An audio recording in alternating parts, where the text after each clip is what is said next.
Nga yung hindi mo kilala na binidyohan mo tapos takpan mo lang, i-blur mo lang, ganun lang po ang gagawin para po yung ating watch hour is hindi po makaltasan yung ating watch hour. So ang gagawin nyo po guys, i-check nyo po yung inyong mga title, description, kasi doon po tayo din marireuse content. So ang gagawin nyo, i-check nyo yun kapag may mga mali doon, kasi magta-top up naman yun kapag mayroong mali doon. Kapag na-warningan po kayo doon, so agad nyo i-change yung mga title. So ganun lang po ang inyong gagawin guys. So ang sinasabi kasi ni YouTube sa kanyang text message sa akin, kasi nag-email si YouTube sa akin. So ang sinabi ni YouTube is na-reuse content nga ako, pero kahit sa akin naman yung mga videos na karamihan dun sa akin talaga. Pero nagkumukuha ako, yung nagsisimula pa lang ako, so siyempre nagkumukuha ako ng mga videos dun sa TikTok, ina-upload ko dito, dun nakita yung parang na-reuse content nga ako dun. So yun, nawala yung ads ko, mag 3 months na hindi ako may-income sa YouTube ngayon, kaya medyo matumal na ako nag-YouTube kasi nga nawalan ako ng ads. Siyempre nakakawalang gana mag-YouTube, kaya ngayon guys gumawa ako ng videos para po ma-advisean kayo kapag mayroon kayong reuse content, huwag nyo pong i-delete ang videos, at huwag po kayong basta-basta i-delete lahat yun kasi na-reuse content yung video na yan.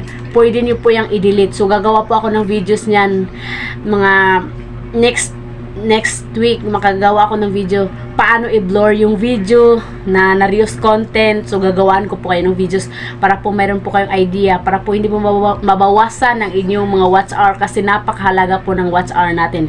Siyempre yung 4,000 watch hour, kapag nililitan mo yan ng mga mahigit 5,000 watch hour, 5,000 views, so mababawasan din kahit papaano.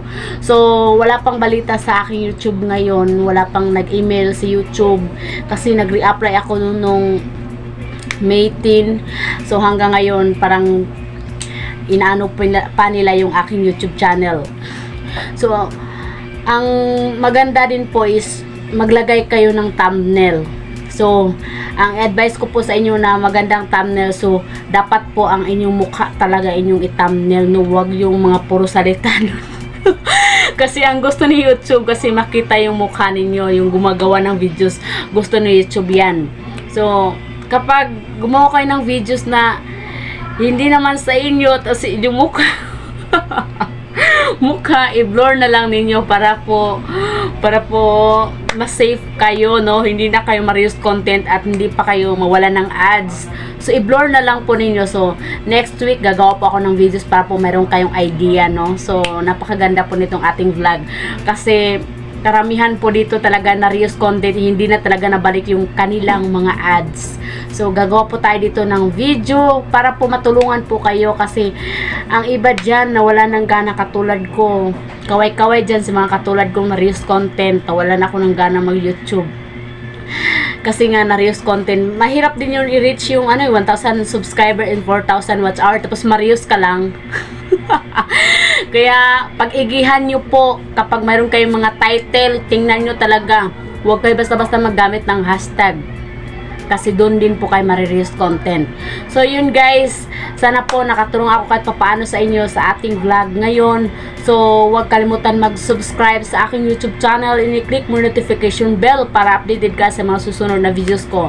Shout out sa mga solid supporters ko dyan, salamat po kasi hindi po ninyo ako iniwan kahit na-reuse content na tayo, no. So nandito pa rin tayo. Marami nagsasabi, nag-message sa akin, Jean, bakit hindi ka na nag-vlog? Bakit hindi, wala